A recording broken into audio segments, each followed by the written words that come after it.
Hello everyone, environmental engineering. जैसे कि हमने यहाँ पे फिजिकल वाटर क्वालिटी पैरामीटर को स्टार्ट किए थे and physical water quality parameter हमारा पूरा कंप्लीट हो गया है। और आज की क्लास में हम यहाँ पे केमिकल क्वालिटी पैरामीटर्स को स्टार्ट कर रहे हैं। क्या स्टार्ट कर रहे हैं हम यहाँ पे? केमिकल क्वालिटी पैरामीटर्स के बारे में। केमिकल क्वालिटी पैरामीटर, ठीक है। तो आज की क्लास में हम यहाँ पे केमिकल क्वालिटी पैरामीटर को क्या करेंगे? कंप्लीट करेंगे। तो केमिकल क्वालिटी पैरामीटर को स्टार्ट करने से पहले हमें सबसे पहले मोस्ट इम्पॉर्टेंट चीज़ क्या होती है, पहली चीज़ हम समझ लेते हैं कि केमिकल क्वालिटी पैरामीटर में हम क्या डिस्कस करेंगे। डिज़ोल्व सॉलिड के बारे में हम बात करेंगे। फर्स्ट किसके बारे में? डिज़ोल्व सॉलिड्स के बारे में हम क्या करने वाले हैं? बात करेंगे, ठीक है। तो डिज़ोल्व सॉलिड के बारे में हम समझेंगे केमिकल क्वालिटी पैरामीटर में। तो हमने अभी तक क्या क्या पढ़ चुके हैं? फिजिकल क्वालिटी पैरामीटर्स को हमने स्टार्ट किए थे and physical water quality parameter में हमने क्या क्या पढ़े? Physical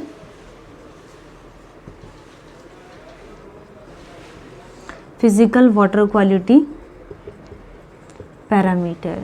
physical water quality parameter, physical water quality parameter में हमने किसके बारे में समझे थे? सबसे फर्स्ट नंबर पे सस्पेंडेड सॉलिड। सस्पेंडेड सॉलिड में हमने क्या बात की है? यहाँ पे इसकी परमिसिबल लिमिट देखा हमने कितनी होती है, 30 mg पर लीटर। एंड इसकी डेफिनेशन समझे एंड डेफिनेशन के बाद हमने इसके इम्पैक्ट के बारे में बात की कि सस्पेंडेड सॉलिड को जनरली क्या इम्पैक्ट करता है। एंड इम्पैक्ट के बाद हमने इसके मेजरमेंट्स के लिए बात की कि सस्पेंडेड सॉलिड को जनरली कैसे इसका मेजरमेंट किया जाता है। तो इसके लिए हम यहाँ पे ग्रेवियोमेट्रिक टेक्निक और फिल्टर पेपर टेक्निक का यूज़ करते हैं। ये हमने सस्पेंडेड सॉलिड के लिए बात की है। सेकंड हमने स्टार्ट किए थे टर्बिडिटी के बारे में। तो टर्बिडिटी में हम जनरली क्या समझे? हमने टर्बिडिटी में हमने इसकी डेफिनेशन समझी कि turbidity is the extended to with light is either abs scattered due to very fine solid particle. Then उसके बाद हमने यहाँ पे इसके इम्पैक्ट के बारे में समझे कि टर्बिडिटी इम्पैक्ट करती साइकोलॉजिकल इफेक्ट पर hinders the treatment process. And then इसके बाद हमने यहाँ पे इसके मेजरमेंट के बारे में बात की कि टर्बिडिटी को जनरली कैसे मेजर किया जाता है, जिसमें टर्बिडिटी रॉड मेथड का यूज़ किए एंड जैक्सन टर्बिडिटी मेथड का यूज़ किए थे। एंड देन इसके बाद हमने यहाँ पे स्टैंडर्ड सैंपल प्रिपेयर किए एंड फिर इसके बाद हमने यहाँ पे वैलिश टर्बिडिटी मेथड और नेफ्लोमीटर के बारे में हमने डिस्कस किए थे। तो ये सस्पेंडेड सॉलिड एंड टर्बिडिटी हमारा कंप्लीट हो गया। फिर हमने यहाँ पे सस्पेंडेड सॉलिड की कुछ बहुत इंपॉर्टेंट क्या थी? परमिसिबल लिमिट, जैसे कि 500 और 2000 mg पर लीटर। तो ये क्या थी? Permissible limit. और ये मैक्सिमम परमिसिबल लिमिट, ये किसके लिए? टोटल सॉलिड्स के लिए। और जो परमिसिबल लिमिट होती है इन ड्रिंकिंग वाटर में in the absence of alternate source, वो कितनी ली जाती है? 2000 mg पर लीटर यूज़ करते हैं। और suspended solid in drinking water कितनी ली जाती है? 30। और ये टोटल सॉलिड्स के लिए है। नेक्स्ट हम टर्बिडिटी के लिए अगर हम परमिसिबल लिमिट के लिए बात करें तो इसकी होती है 1 नेफ्लोमीटर टर्बिडिटी यूनिट और 10 नेफ्लोमीटर टर्बिडिटी यूनिट, ठीक है। तो ये सस्पेंडेड सॉलिड और टर्बिडिटी हमारा कंप्लीट हो गया। एंड देन हमने थर्ड स्टार्ट किए थे कलर के बारे में। तो कलर में हमने यहाँ पे क्या डिस्कस किए थे? ट्रू कलर के बारे में बात किए थे, डिजोल्व सॉलिड के बारे में, एपेरेंट कलर के बारे में बात की, सस्पेंडेड सॉलिड। और कलर वाटर कॉज करता है वॉशिंग प्रॉब्लम को। एंड फिर हमने यहाँ पे इसके मेज़रमेंट के लिए बात की कि टर्बिडिटी को जनरली कैसे इसको मेज़रमेंट किया जाता है। तो मेज़रमेंट में वर्क करता है किसमें? टेल्टोमीटर में यूज़ करते हैं, नेस्लर ट्यूब का वर्क करता है कलर मैचिंग टेक्निक में। And standard sample is prepared in the form of true colour unit.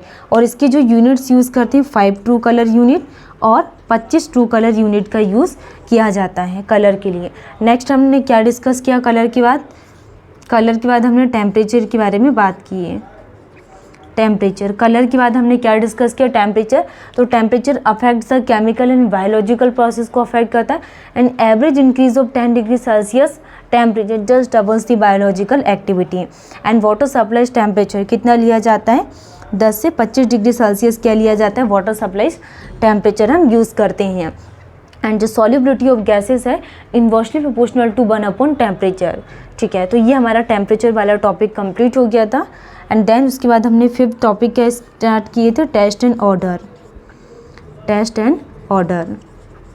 Colour में हमारा कंप्लीट हो गया। कलर के हमने 5 एंड 25। टेस्ट एंड ऑर्डर में हमने क्या डिस्कस किए कि जो टेस्ट एंड ऑर्डर है जनरली इसको हम कैसे इसमें इनऑर्गेनिक मिनरल सॉल्ट्स का यूज़ करते हैं, सोडियम, कैल्शियम, मैग्नीशियम एक्सेट्रा। और कोई डिजॉल्व गैसेस थी हाइड्रोजन डाइसल्फाइड, कार्बन डाइऑक्साइड, ठीक है। एंड फिर हमने यहाँ पे इसको मेज़र करने के लिए थ्रेशोल्ड ऑर्डर नंबर का यूज़ करते हैं, थ्रेशोल्ड ऑर्डर नंबर, इसके बारे में हमने डिस्कस किए थे। एंड इसके रेशियो क्या होता है थ्रेशोल्ड नंबर का कि जो final volume of dilute sample divided by initial volume test sample, ठीक है। तो और हमने क्या देखा यहाँ पे कि जब भी हम यहाँ टेस्ट एंड ऑर्डर को मेज़र करना है तो हम यहाँ पे सेट ऑफ फ्लास्क बीकर का यूज़ करते हैं जिसको ऑस्मोस्कोप बोला जाता है। इसकी जो यूनिट होती है 1 थ्रेशोल्ड ऑर्डर नंबर और कितनी होती है 3 थ्रेशोल्ड ऑर्डर नंबर, ठीक है। तो ये हमने पैरामीटर्स के बारे में बात की थी। अब आज की क्लास में हम यहाँ पे केमिकल क्वालिटी पैरामीटर में क्या पढ़ने वाले हैं, डिज़ोल्व सॉलिड्स के बारे में, ठीक है। तो डिज़ोल्व सॉलिड्स का हम यहाँ पे सबसे फर्स्ट नंबर पे बेसिक समझेंगे कि इसको कैसे इसको मेज़र किया जाता है एंड इसके लिए हम यहाँ पे क्या यूनिट का यूज़ करते हैं।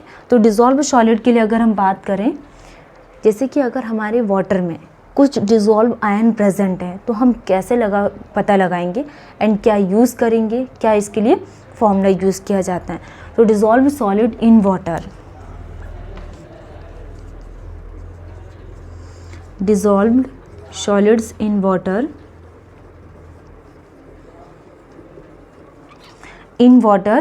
ये क्या is dissolved solids in water is chemical quality parameter and is determined by, इसको किसके थ्रू डिटरमाइन किया जाता है, determined by electrically conductivity, electrically conductivity of water के थ्रू इसको क्या डिटरमाइन किया जाता है। तो केमिकल क्वालिटी पैरामीटर में dissolve solids in water is determined by electrically conductivity of water के थ्रू हम इसको डिटरमाइन करते हैं। Di ionic tester are use,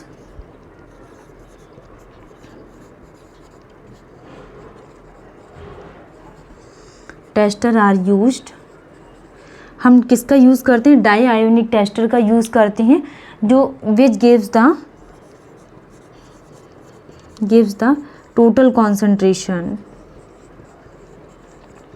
which gives the total concentration of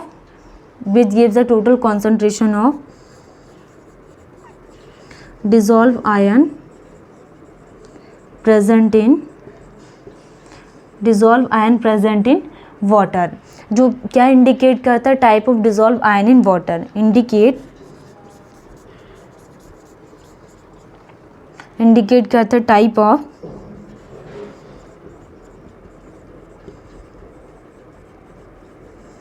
dissolve ion in water.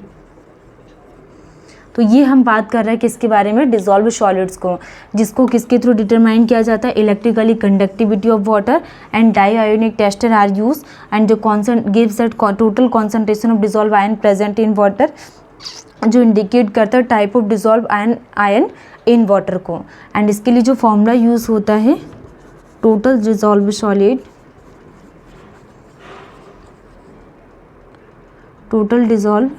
Solids equal to 0.65 into electrical conductivity, ये किस में रहता है, म्यू ओम पर सेंटीमीटर में। तो ये डेफिनेशंस क्या कहलाती है हमारे पास डिजॉल्व सॉलिड की, कि total dissolve solid TDS equal to 0.65 into क्या यूज़ करते हैं हम यहाँ पे, electrical conductivity in mu ohms per centimetre में। तो डिजॉल्व सॉलिड आपको ध्यान रखना है कि इसको डिटरमाइन किया जाता है इलेक्ट्रिकली कंडक्टिविटी ऑफ वाटर के थ्रू एंड इसमें डायोनिक टेस्टर का यूज़ किया जाता है, जो हम total concentration of dissolve ion के बारे में हमें क्या देता है, इंफॉर्मेशन देता है एंड इंडिकेट करता है type of dissolve ion in water के बारे में। एंड डेफिनेशंस होती है total dissolve solid equal to 0.65 into electrically conductivity के बारे में। तो इसके लिए हमारे पास 2 यूनिट्स और बची हुई है, जैसे कि एल्गिनिटी, हार्डनेस है। इनको कंप्लीट करने के बाद हम यहाँ पे पूरे क्वेश्चंस प्रैक्टिस करेंगे कि एनवायरमेंटल इंजीनियरिंग में MPPSC, AE, SSC, JEE सब इंजीनियर में कैसे क्वेश्चंस पूछे जाते हैं। Thank you.